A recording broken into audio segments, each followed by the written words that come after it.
dia sepi.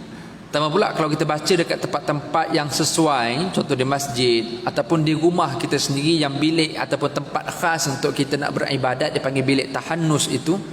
Ada satu ruang yang kita sediakan, satu compound dalam rumah kita yang kondusif, yang bila kita baca tu dalam keadaan tak ada pencemaran bunyi, gangguan bunyi semua tak ada. Maknanya kalau bilik kosong itu pada waktu pagi pun kita dah senang untuk kita baca, bayangkan pula pada waktu malam yang tak ada pula gangguan lain, bunyi TV tak ada, anak pun tidur, jadi sunyi tuan-tuan. Bila waktu itu sunyi, maka bacaan itu akan jadi lebih baik dan juga lebih mudah. Tambah pula hati itu telah menjadi kuat bila dia bangun malam tadi. Sebab dia bangun malam, hati dah jadi kuat. Kemudiannya dia dapat pula satu ruang, satu tempat untuk dia nak baca pada waktu malam dan pada waktu dan juga tempat yang sesuai. Maka dengan itu Al-Quran itu akan lebih berkesan kepada dia dari sudut pembacaannya, dan bila dibaca dengan secara tartil, dia akan memberi kesan dari sudut pemahamannya.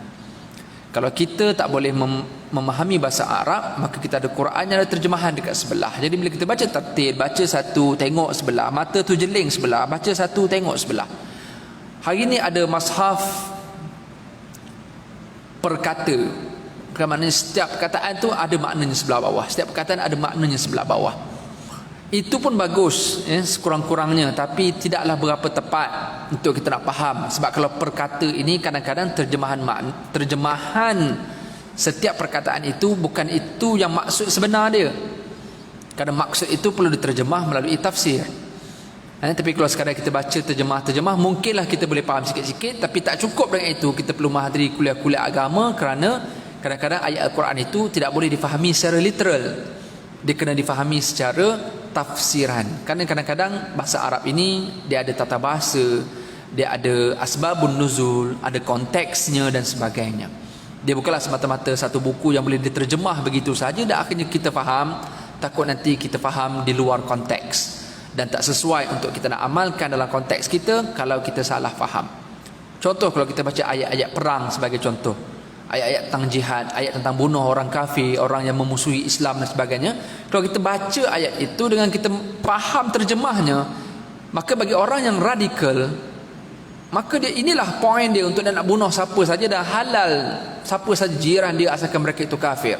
Maka atas dasar itu dia boleh nak buat bunuh diri, dia boleh pergi ke shopping mall, dia boleh pakai bom dan sebagainya, kerana dia memahami Al-Quran secara literal. Sedangkan ayat itu turun ketika jihad, ketika Islam itu diperangi, ketika Islam itu dikacau, maka ketika itulah Islam boleh membalas balik dengan peperangan itu. Jadi ayat Quran tidak boleh difahami secara perkata, tapi difahami dengan pembelajaran melalui tafsir-tafsir Al-Quran. Kenapa pentingnya pada waktu malam dia memberi lebih kesan kepada kita? Kenapa? Kerana sesungguhnya pada waktu siang Allah sebut dalam ayat yang ke-7, innalaka fin nahari sabhan tawila, kerana pada waktu siang ni biasanya kamu akan disibukkan dengan urusan yang pelbagai dan urusan yang banyak. Memang kita ada banyak urusan, sama ada kita dah bekerja ataupun dah pencen sekalipun, kita ada banyak urusan dengan keluarga kita, dengan kebun kita, dengan pasu-pasu kita, dengan nak pergi kedai dan sebagainya. Jadi bila kita berada pada waktu malam, kita tidak ada alasan. Alasan kita hanya tidur semata-mata. Tapi kalau pada waktu siang, kita ada banyak urusan, dan kadang-kadang urusan itulah yang menjadi halangan kita untuk nak beribadat dan juga untuk nak membaca Al-Quran. Maka sebab itu pentingnya kita pada waktu malam, khususnya pada malam-malam Ramadan, untuk kita memperbanyakkan bangun untuk solat. Qumil laila illa qalila, kita bangun, dan semestinya bangun yang paling baik adalah untuk melaksanakan solat. Dan jikalau tak boleh untuk solat, sekurang-kurangnya kita membaca Al-Quran. Dan jikalau kita masih juga ada halangan untuk solat dan baca Al-Quran, bagi wanita sebagai contoh yang sibuk dengan urusan, dengan pelbagai kerjanya, letih lagi, tengah malam pun nak tidur, tiba anak terjaga, jadi dia pula yang nak kena tidurkan balik anak dia yang kecil, yang nak kena menyusu. Ataupun bangun waktu sahur, nanti dia pula yang nak kena siapkan makanan dekat dapur. Jadi bila ustaz saya nak semayang, bila saya nak baca Quran? Tuan-tuan rahmati Allah, perkara yang berat-berat ini sebenarnya dipermudahkan kepada wanita. Yang berat-berat ini biasanya, kewajipan-kewajipan yang berat ini diberikan kepada lelaki. Ibu-ibu dan muslimah di luar sana tidak perlu merasa gusar kalau tak boleh nak buat ibadat-ibadat yang banyak kerana halangan-halangan tadi. Kalau kami tak period pun ustaz, kami tak sempat nak sembahyang banyak macam suami pada waktu malam, kami dah letih. Kan sebab dia lepas balik tarawih dia nak moreh, lepas tu saya nak kena kemas dapur, lepas tu saya baru nak tidur sekejap, pukul 2 dah kena bangun balik sebab anak pula terjaga. Kadang saya tengah-tengah tidurkan dia, saya pun tertidur, tiba-tiba dah pukul 4.30, pukul 5 saya nak masuk dapur, bila saya nak bangun malam nak sembahyang, bila saya nak baca Quran. Tuan-tuan rahmati Allah sekalian, ketahuilah bahawa ibu-ibu atau wanita-wanita ini dimudahkan oleh Allah untuk masuk syurga. Dimudahkan. Dalam hadis sahih Nabi menyatakan, barang siapa wahai wanita, barang siapa yang solat 5 waktu, berpuasa pada bulan Ramadan, menjaga kemaluan dan kehormatannya, mentaati suaminya, masuklah kepada mana-mana syurga yang dia suka. Allah tidak menyatakan untuk perempuan bangun malam, untuk baca Quran banyak-banyak, untuk bersedekah, untuk tarawih, untuk itu, ini tak ada. Semua perkara-perkara berat ini Allah sangat tahu, rumit bagi wanita. Perkara sama pernah berlaku kepada Sayyidatina Fatimah binti Muhammad, iaitu anak baginda Rasulullah SAW. Dia sangat letih untuk buat pelbagai kerja dia. Dan kalau kita buka dalam sejarah pun, kalau Nabi bangun malam pun, bukanlah begitu Nabi bangun malam Nabi semayang dengan isteri dia. Tak ada. Kecuali pada hujung Ramadan saja, pada 10 malam terakhir Nabi akan membangunkan keluarganya. Memberi gambaran kepada kita pada waktu lain Nabi tak kacau isteri dia. Sehingga kan dalam riwayat Sayyidatina Aisyah pun, Aisyah nampak Nabi semayang. Itu yang ada hadis yang mana Nabi bila time sujud, Nabi tolak kaki Aisyah sebab kakinya hampir nak kena dekat tempat sujud Nabi, yang ketika itu Aisyah sedang tidur. Jadi memberi gambaran bahawa Nabi memang akan mudahkan wanita, dan itulah sebenarnya yang difahami dalam Islam. Islam memang tak nak memberatkan wanita. Malah kerana ada wanita yang kadang-kadang dia tertekan sebab Ramadan dia tak boleh nak perform. Sedangkan aktiviti harian yang dia buat itu adalah performa yang paling baik untuk dia mendapatkan syurga. Dengan dia menyantuni keluarganya, mentaati suaminya, solat 5 waktu dan puasa, itu saja. Dan menjaga kemaluannya, menjaga maruahnya di sosial media, menjaga maruahnya ketika di shopping mall, di jalanan dan sebagainya. Itu memudahkan dia untuk masuk ke dalam syurga.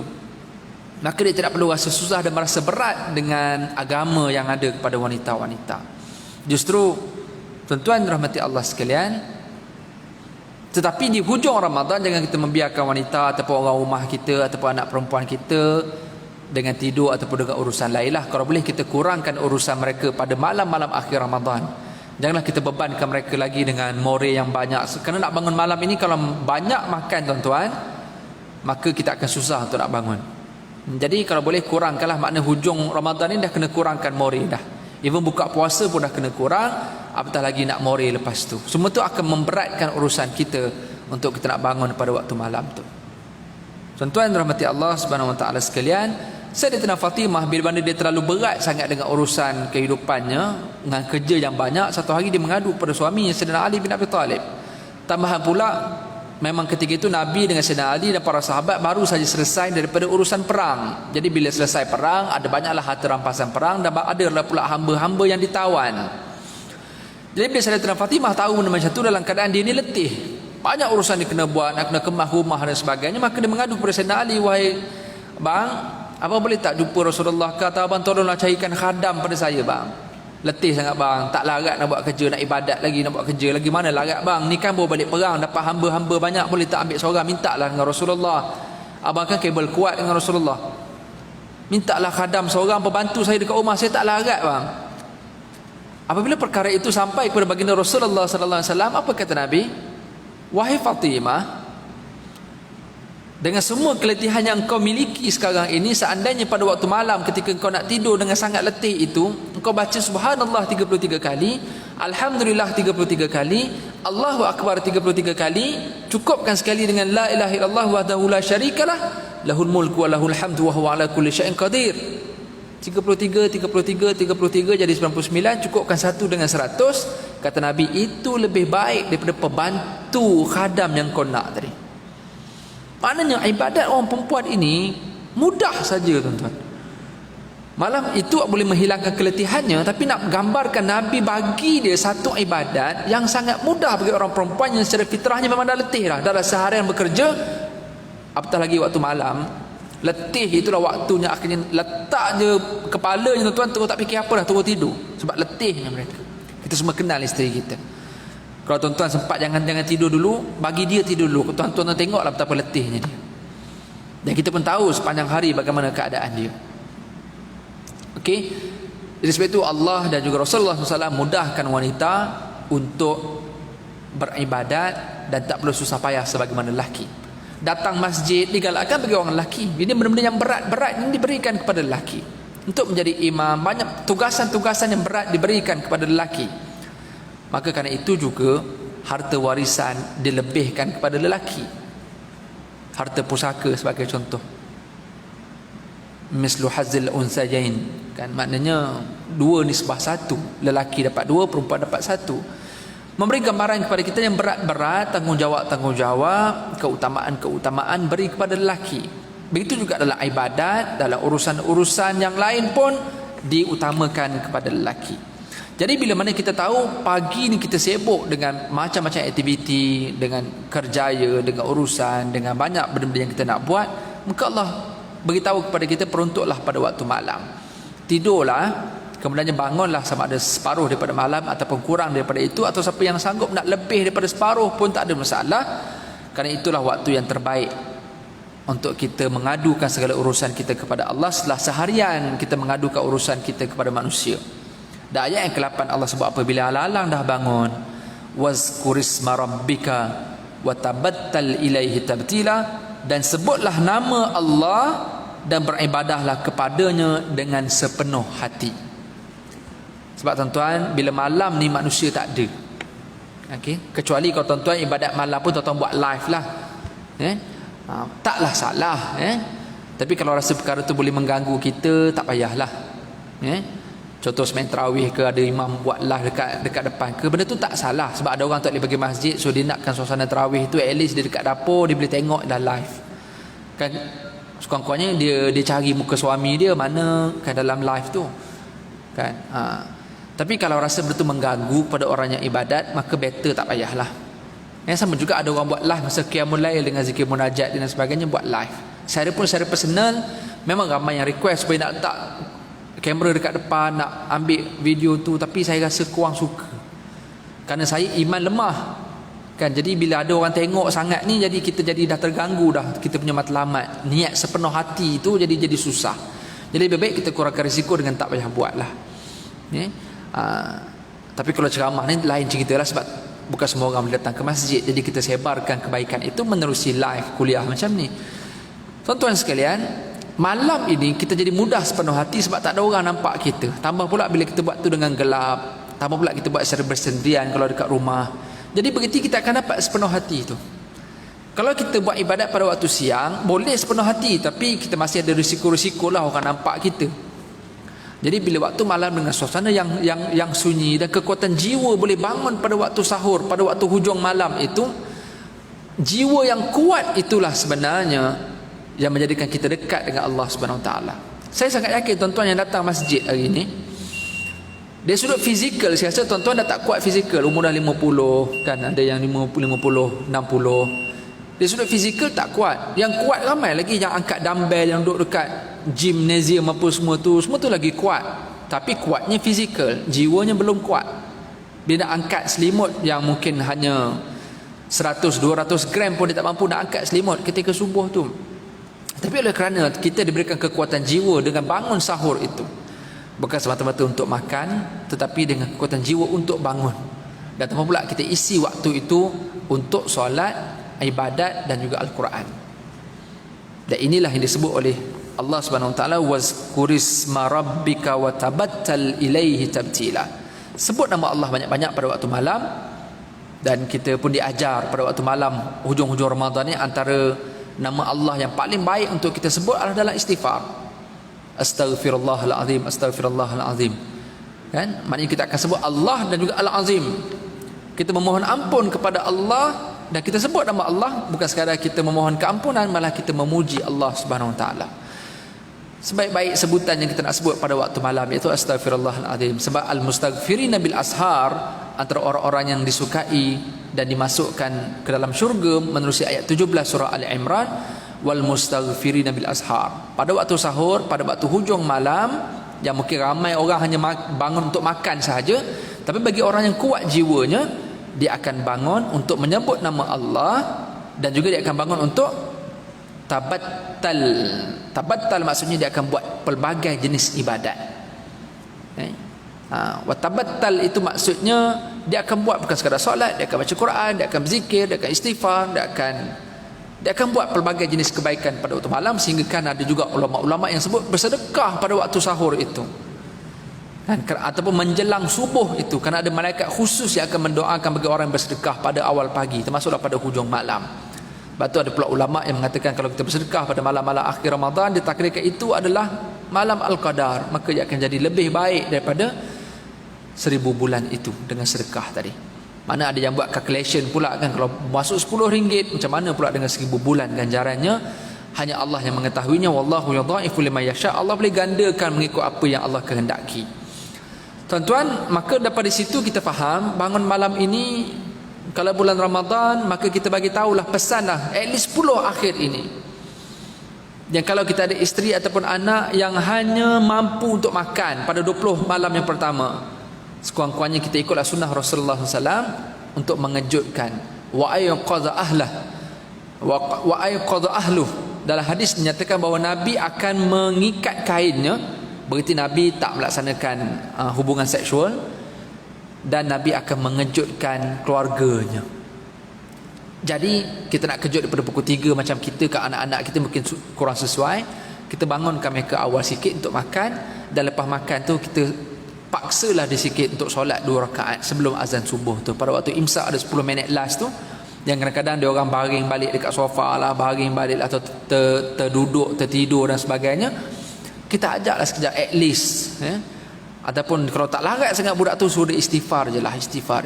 Bangunkan dia untuk tabattal. Tak boleh semayang, suruh istighfar. Nak baca Quran pun berat, rasa mengantuk, istighfar.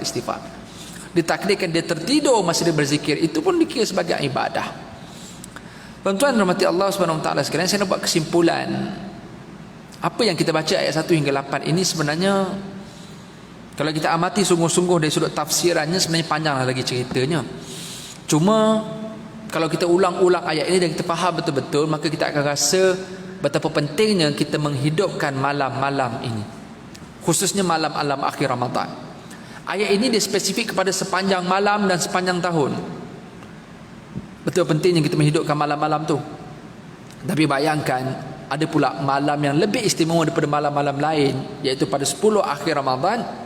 Dan manalah tahu antara 10 itu kita dikurniakan dengan malam yang lebih baik daripada 1000 bulan tadi. Justru tuan-tuan, sekali lagi ingatan kepada saya dan kepada kita semua, marilah sama-sama kita usaha.